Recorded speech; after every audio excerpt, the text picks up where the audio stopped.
दोस्तों, बात जब भी दुनिया के सबसे ताकतवर देशों की होती है तो हमारे दिमाग में चाइना, अमेरिका और रशिया जैसे देशों के ही नाम आते हैं। जबकि सच तो ये है कि दुनिया का सबसे ताकतवर और खतरनाक देश इजराइल है।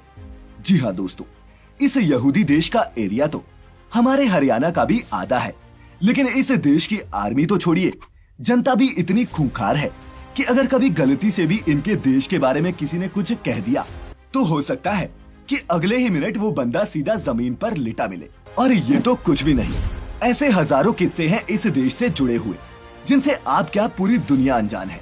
आज फैक्टिफाइड हिंदी की इस वीडियो में हम आपको इजराइल के बारे में ऐसे 10 फैक्ट्स बताने वाले हैं जिन्हें जानने के बाद आप भी कहेंगे कि भाई साहब, ये देश है या चलता फिरता न्यूक्लियर बम। तो और वक्त जाया किए बिना चलिए शुरू करते हैं आज का ये रोमांचक सफर। Factified. Facts on your face.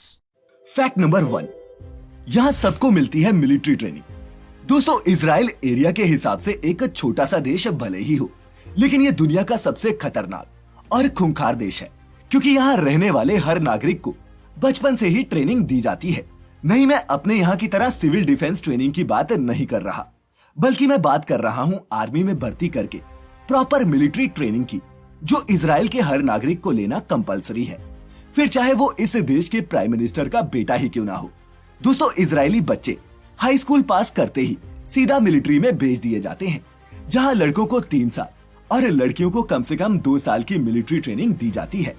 और ये ट्रेनिंग इतनी टफ होती है कि बच्चे कम उम्र में ही डिफेंस और अटैक करना दोनों ही सीख जाते हैं। ट्रेनिंग पूरी होने के बाद जिनकी इच्छा होती है वो आर्मी में आगे कंटिन्यू करते हैं और बाकी अपने अपने घर लौट जाते हैं।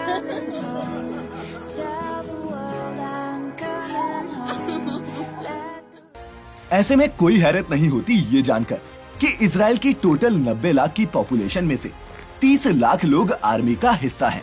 और इनकी बाकी की जनता क्या क्या कारनामे करती है वो भी आज की इस वीडियो में आपको आगे पता चल ही जाएगा। फैक्ट नंबर 2, इजरायली आर्मी है सबसे टफ। दोस्तों, कहने को तो चाइना, रूस और अमेरिका के पास दुनिया की सबसे बड़ी मिलिट्री फोर्सेस हैं, पर इजराइल जैसी खूंखार आर्मी आपको दुनिया के किसी भी और देश के पास नहीं मिलेगी, क्योंकि ना तो ये खुद मरने से डरते हैं और ना ही इन्हें किसी पर रहम आता है। इजराइल की आर्मी के सोल्जर्स किसी एकेडमी में टेस्ट देकर नहीं आते और ना ही इनके रैंक इनकी क्वालिफिकेशन या फिर डिग्री के बेस पर तय होते हैं, बल्कि जवानों को तो लीडरशिप, प्लानिंग स्किल्स और दूसरे अलग अलग स्किल्स के बेस पर ही खुद रैंक हासिल करने पड़ते हैं। दरअसल 1948 में अस्तित्व में आने के तुरंत बाद ही इजराइल डिफेंस फोर्स की स्थापना भी हो गई थी, लेकिन उस दौर में दोस्तों इजरायली आर्मी के पास खाने तक के पैसे नहीं थे। 1950 तक तो इजराइल की आर्मी में किसी को सैलरी तक भी नहीं दी जाती थी, पर सिर्फ 17 साल में इजराइल की आर्मी इतनी मजबूत हो गई कि 1967 में जब इजिप्ट, सीरिया, जॉर्डन समेत अरब के 6 देशों ने मिलकर इस पर हमला किया तो इजराइल ने सिर्फ 6 दिनों में इन 6 के 6 देशों को हरा डाला और ऐसा कारनामा करने वाला वो दुनिया का पहला देश बन गया। दोस्तों, ऐसा माना जाता है कि इजराइल के सोल्जर्स निहत्थे भी उतने ही खतरनाक होते हैं जितने कि किसी हथियार के साथ। इसका कारण है इन सोल्जर्स को मिलने वाली क्राव मागा की ट्रेनिंग, जो एक ऐसा डेडली मार्शल आर्ट है जिसमें बॉक्सिंग, रेसलिंग, जूडो, आइकिडो और कराटे को एक साथ इस्तेमाल करना सिखाया जाता है और जिसका तोड़ दुनिया की सबसे एलीट फोर्सेस के पास भी नहीं है। फैक्ट नंबर 3, वेपन्स टेक्नोलॉजी में है सबसे अव्वल। दोस्तों, हथियारों और टेक्नोलॉजी में इजराइल की क्षमता क्या है, इस बात का अंदाजा आप इजरायली आर्मी के किसी भी जवान का अटायर देखकर लगा सकते हैं। इजराइल के इन हाईटेक वेपन्स को देखकर लगता है मानो सीधा किसी साईफाई मूवी से निकले हो। शायद आपको ये जानकर यकीन ना हो, लेकिन इजराइल ऐसी टेक्नोलॉजी भी डेवलप कर चुका है जिससे उसके देश पर अगर कोई मिसाइल से भी हमला करे तो वो मिसाइल हवा में ही तहस नहस हो जाएगी। और अपनी इस टेक्नोलॉजी को उसने नाम दिया है आयरन डोम। इजराइल के फिलिस्तीन के साथ शुरू से ही मतभेद रहे हैं और ऐसे कई मौके आए हैं जब रेबेल फोर्सेस ने गाजा से अपनी मिसाइल इजराइल पर दागी हो, लेकिन ये आयरन डोम किसी भी मिसाइल को इजरायली शहरों पर गिरने नहीं देता और हवा में ही उन्हें खत्म कर देता है। यही कारण है दोस्तों कि हाल ही में जब फिलिस्तीन और इजराइल में जंग हुई तो 250 से भी ज्यादा फिलिस्तीनी मारे गए, लेकिन इजराइल के सिर्फ दर्जन भर ही नागरिक मारे गए थे। और सिर्फ आयरन डोम ही नहीं, इसराइल ने अपने बॉर्डर्स पर अंडर वाटर सबमरीन ड्रोन्स भी तैनात कर रखे हैं, जो हाईटेक एम्यूनिशन और ग्रेनेड लॉन्चर तक से लैस हैं। इनके अलावा इसराइल के हाईटेक फाइटर प्लेन्स में F4 Phantom 2, A4 Skyhawk, F-15 eagle और F-16 फाइटिंग फैल्कन के बेड़े भी शामिल हैं, जिनके दम पर इजरायली एयरफोर्स दुनिया की चौथी सबसे ताकतवर एयरफोर्स बन गई है। इसराइल मिलिट्री टेक्नोलॉजी में इतना आगे निकल चुका है कि दुनिया के आधे से ज्यादा देश इसराइल से ही फाइटर प्लेन और आर्मी वेपन्स खरीदते हैं, और चालाक इसराइल सिर्फ अपनी पुरानी टेक्नोलॉजी ही इन दूसरे देशों को बेचकर खरबों डॉलर का मुनाफा कमाता है, जबकि उसके कई हाईटेक वेपन्स के बारे में तो उसके अपने देश वाले भी नहीं जानते। फैक्ट नंबर 4, बचपन से ही सिखाई जाती है कोडिंग। यकीनन आपका दिमाग अब इस बात को सोच सोच कर चकरा रहा होगा कि आखिर 90 लाख लोगों का ये छोटा सा देश, जिसकी जनसंख्या दिल्ली या मुंबई से भी आधी है और जो आकार में केरल राज्य से भी छोटा है, आखिर उस देश के लोग इतने हाईटेक वेपन्स तैयार कैसे कर लेते हैं? तो दोस्तों, इसका जवाब है टेक्निकल एजुकेशन। इस देश में बच्चों को बचपन से ही टेक्नोलॉजी मुगली गुट्टी की तरह घोल घोल कर पिलाई जाती है। बच्चा बड़े होकर फिल्म स्टार बने या किसान, लेकिन हर बच्चे को कोडिंग सीखना कंपलसरी होता है। 13 साल की उम्र तक आते आते ये बच्चे कोडिंग में इतने माहिर हो जाते हैं कि अपने बेसमेंट में बैठे बैठे ही ये दूसरे देशों की एजेंसियों के सिस्टम तक हैक कर लेते हैं। इसीलिए साइबर सिक्योरिटी और हैकिंग दोनों में ही इसराइल का कोई तोड़ नहीं है, मोबाइल फोन टेक्नोलॉजी हो या फिर दुनिया का पहला एंटीवायरस। दोस्तों, ये सब इसराइल की ही देन है। फैक्ट नंबर 5, दुनिया की सबसे खतरनाक खुफिया एजेंसी। दोस्तों, किसी देश की आर्मी कितनी भी ताकतवर क्यों ना हो, लेकिन अगर उसके पास एक दमदार खुफिया एजेंसी ना हो तो वो कभी भी जंग नहीं जीत सकती। और यहाँ तक बात है इसराइल की, तो इसराइल की सीक्रेट इंटेलिजेंस एजेंसी मोसाद से तो दुनिया खौफ खाती है। इसराइल के दुश्मनों को दुनिया भर में से ढूंढ ढूंढ कर खत्म करना इस एजेंसी की खास काबिलियत है। 1972 के म्यूनिक ओलंपिक्स में फिलिस्तीनी टेररिस्ट ने जब इसराइल के 11 खिलाड़ियों को मार डाला था, इसका बदला मोसाद ने ऑपरेशन राथ ऑफ गॉड के जरिए लिया था और उस हमले में शामिल एक एक टेररिस्ट को दुनिया के कोने कोने से ढूंढकर इन्होंने बेरहमी से मार डाला था। वहीं इसराइल की नेवी फोर्स शाइटेड 13 तो मोसाद से भी ज्यादा खतरनाक है। ये दुनिया की सबसे सीक्रेटिव मिलिट्री फोर्स है, जिसके जवान कभी भी दुनिया के सामने नहीं आते। ये ना तो किसी सक्सेस का क्रेडिट लेते हैं और न ही कभी किसी हमले की जिम्मेदारी। ये तो बस चुपचाप अपने दुश्मनों को मारकर पानी में गायब हो जाते हैं, और फिर कोई कितनी भी हाईटेक टेक्नोलॉजी इस्तेमाल कर ले, पानी में ये कहाँ गए इस बात का पता कोई नहीं लगा पाता। अपने ऑपरेशंस को अंजाम देने के इस साइलेंट स्टाइल की वजह से ही इन्हें पीपल ऑफ साइलेंस भी कहा जाता है। फैक्ट नंबर 6, आर्मी से ज्यादा खतरनाक है इजरायली हसीनाएं। दोस्तों, महिलाओं को जासूस बनाकर दूसरे देशों में भेजना और उनकी जासूसी करवाना सदियों से चलता आ रहा है। पर दोस्तों, हर देश यही दुआ करता है कि उसका पंगा कभी किसी इजरायली महिला जासूस से ना पड़े, क्योंकि ये महिलाएं हुस्न और ताकत का ऐसा जोड़ होती हैं कि जिनके हाथ अगर कोई लग जाए तो उसका बचना नामुमकिन है। अगर यकीन नहीं आता तो कभी फिलिस्तीनी ग्रुप हमास के मिलिट्री विंग के फाउंडर महमूद अल मबहू की दर्दनाक मौत की कहानी जरूर पढ़िएगा, जो कभी इसराइल को खत्म करने का ख्वाब देखता था, लेकिन बेचारा एक इजरायली महिला जासूस के प्यार में पड़कर अपनी जान गंवा बैठा। इसीलिए कोई भी देश इजरायली महिलाओं पर यकीन करने से डरता है। दोस्तों, यहाँ ज्यादातर देशों की खुफिया एजेंसियों में जासूसी का काम आदमी ही करते नजर आते हैं। वहीं मोसाद में 40% जासूस महिलाएं हैं।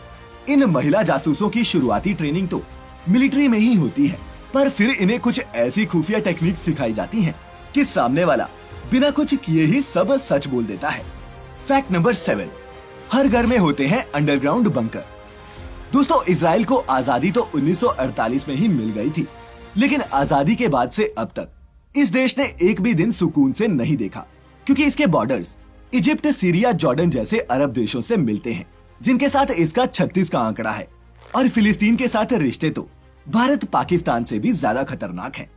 ऐसे में इजरायलियों पर हमेशा जान का खतरा बना रहता है।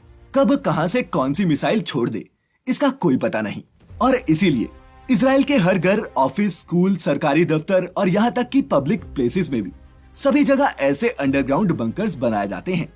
ये बंकर्स कई तरह की हाईटेक सुविधाओं से लैस होते हैं, जिसमें खाने पीने की चीजों से लेकर टीवी, फ्रिज, एसी वगैरह भी मौजूद होते हैं।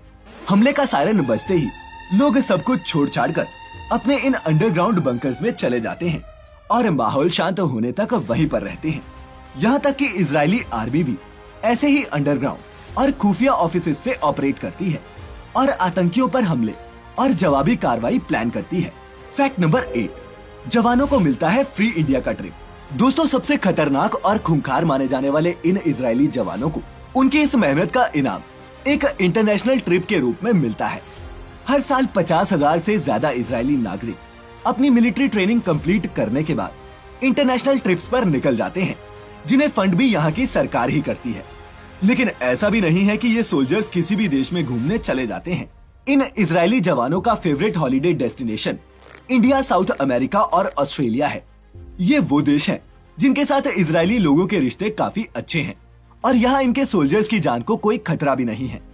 भारत में कसौल और गोवा तो इजरायलियों के दूसरे घर की तरह हैं, जहाँ हर साल हजारों इजरायली छुट्टियां मनाने के लिए आते हैं। फैक्ट नंबर 9, इजराइल में नहीं छपती इजराइल की करेंसी। दोस्तों, दुनिया के किसी भी देश के लिए उसकी करेंसी बहुत इंपॉर्टेंट होती है और हर देश की करेंसी छपती भी अपने ही देश में है। लेकिन इजराइल इस मामले में भी दूसरे देशों से जरा हटके है। इजराइल उन चुनिंदा देशों में से एक है जो अपनी करेंसी अपने देश में प्रिंट ना करवाकर दूसरे देशों की करेंसी प्रिंटिंग कंपनी से अपने बैंक नोट्स प्रिंट करवाता है। इजराइल की करेंसी को न्यू शेकेल कहते हैं। इस करेंसी के कॉइन्स को साउथ कोरिया की Korea minting and security printing corporation में बनाया जाता है, तो वहीं इजरायली नोटों को स्विट्जरलैंड की note printing company Aurel Fazli security printing company तैयार करती है। और दोस्तों, इजराइल का ऐसा करने के पीछे का कारण फिलिस्तीन और इजराइल के आपसी मतभेदों को बताया जाता है। फैक्ट नंबर 10, यहाँ बंजर जमीन पर भी उगता है अनाज। दोस्तों, इजरायली लोगों के लिए कहा जाता है कि ये लोग किसी भी कंडीशन में सरवाइव करना और आगे बढ़ना जानते हैं। 1948 में जब इजराइल की नींव रखी गई थी, तब उसके पास बंजर जमीन और खारे पानी के अलावा और कुछ भी नहीं था। पर आज इजराइल की उसी बंजर जमीन पर हर तरह का अनाज और फल उगता है और ये पॉसिबल हो पाया है इजराइल की यूनिक फार्मिंग टेक्निक्स के कारण, जिसके दम पर इजराइल आज अपनी जरूरत का 93% हिस्सा अपने ही देश में प्रोड्यूस कर लेता है। प्रिसीशन फार्मिंग और ड्रिप इरिगेशन जैसी कई तकनीकें हैं जो इजराइल ने ही दुनिया को दी हैं और ये अब पूरी दुनिया में अपनाई जा रही हैं। इजराइल के पास कभी पीने का पानी तक नहीं था, पर आज इजराइल समंदर के खारे पानी को ही साफ कर पीने और इंडस्ट्रियल वर्क के लिए इस्तेमाल करता है। तो दोस्तों, अब तो आप भी जान गए होंगे कि क्यों कोई देश इजराइल के खिलाफ नहीं बोलता और क्यों इस देश को चलता फिरता न्यूक्लियर बम कहा जाता है। पर ये सब पॉसिबल हो पाया है इजराइल के स्ट्रिक्ट लॉज और आउटस्पोकन मीडिया के कारण, जो नेताओं से ज्यादा जनता की सुनती हैं।